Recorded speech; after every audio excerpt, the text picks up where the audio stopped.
जुहार Bargarh TV के स्वागत। स्वाधीनतार 75 बरस पर भी गाँव के रास्ता ढे नहीं पारला, जेनथिर लगी बड़ा असुविधार लोक जहाज करुछन। सरकार रास्ता तैयारी योजना फेल मारी। हाँ आज्ञा, आमे कहूँ बरगढ़ जिलार गाइसिलेट ब्लॉक सन्दिबाहाल पंचायत बांछानगर गाँव कथा।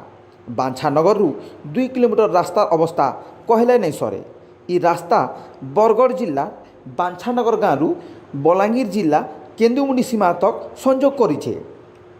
प्रत्येक दिन ई रास्ता दिकरी बलांगीर जिलार लोग बरगढ़ के और बरगढ़ जिलार लोग बलांगीर के जहाज करसन। गाँव लोग अनेक थर ई रास्ता के निकरी स्थानीय सरपंच के कहबार सत्वे भी सरपंच जानी सुनी करी नहीं सुनला भलिया होतबार अभियोग आसीचे।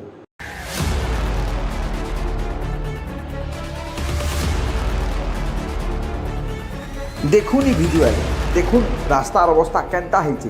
कादो पच रास्तार बड़ बड़ खाल सांगे कादो पैन सबू खाल मान के भरी होइछे। आ ई बाट देखिरी शह शह लोग डेली आ जास करुछन। रास्ता लगी बड़ा गुलगुला होछन गाँव लोग और स्थानीय प्रशासन संगे जिला प्रशासन के अनुरोध करछन ई रास्ता प्रति दृष्टि देवार लगे।